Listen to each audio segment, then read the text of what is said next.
Sunday की एक सुबह आप उठते हैं और अपने घर की बालकनी या गार्डन में बाहर आते हैं और आप देखते हैं कि पूरा आसमान रेड और ऑरेंज कलर से भरा हुआ है। इस नज़ारे को देखकर कुछ ऐसा लगता है कि मानो किसी पेंटर ने अपने ब्रश से पूरे आसमान को पेंट कर दिया है।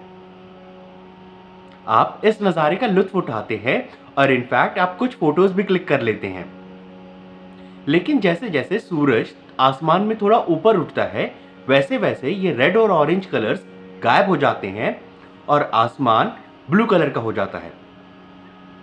लेकिन आखिर ऐसा क्यों? ऐसा क्यों कि दिन में ज्यादातर समय आसमान ब्लू कलर का होता है लेकिन सनराइज और सनसेट के दौरान ये रेड और ऑरेंज कलर का। तो चलिए आज इसी के बारे में हम जानने की कोशिश करते हैं।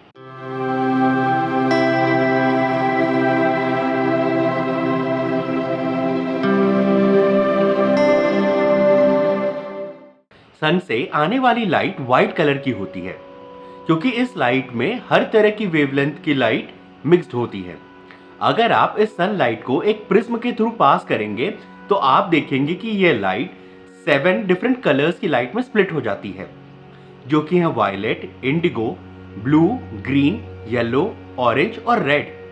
ये जो सभी अलग अलग कलर्स की लाइट आपको दिख रही हैं वह इसलिए है क्योंकि इन लाइट्स का वेवलेंथ अलग अलग होता है। वायलेट और इंडिगो कलर की लाइट का वेवलेंथ सबसे कम होता है, वहीं रेड और ऑरेंज कलर की लाइट्स का सबसे ज्यादा। सन से लाइट हमारी धरती की तरफ स्ट्रेट लाइन में आती है, लेकिन हमारी आंखों में आने से पहले इस लाइट को एटमॉस्फेयर में प्रेजेंट पार्टिकल से इंटरेक्ट करना होता है। हमारे एटमॉस्फेयर में काफी सारे पार्टिकल्स पाए जाते हैं। इसमें काफी सारी गैसेस होती हैं जैसे कि oxygen, nitrogen, carbon dioxide, methane etcetera, और इसी के साथ साथ वाटर वेपर्स और डस्ट पार्टिकल्स भी होते हैं। लाइट इन सभी पार्टिकल्स से इंटरेक्ट करके स्कैटर होती है और किस कलर की लाइट कितना ज्यादा स्कैटर होगी यह उसकी वेवलेंथ पर डिपेंड करता है। लाइट की स्कैटरिंग वेवलेंथ की इनवर्सली प्रोपोर्शनल होती है, तो इसका मतलब कि शॉर्टर वेवलेंथ की लाइट ज्यादा स्कैटर होगी और लॉन्गर वेवलेंथ की लाइट कम स्कैटर। जब दिन में सन की लाइट एटमॉस्फेयर में प्रेजेंट पार्टिकल से इंटरेक्ट करती है तो वायलेट, इंडिगो और ब्लू कलर की लाइट्स ज्यादा स्कैटर होती हैं, वहीं रेड और ऑरेंज कलर की लाइट्स कम स्कैटर होती हैं और इसीलिए स्काई ब्लू कलर का दिखता है। अब आप शायद यह भी सोच रहे होंगे कि वायलेट तो ब्लू से ज्यादा स्कैटर होना चाहिए, तो हमें स्काई ब्लू कलर का क्यों नहीं दिखता?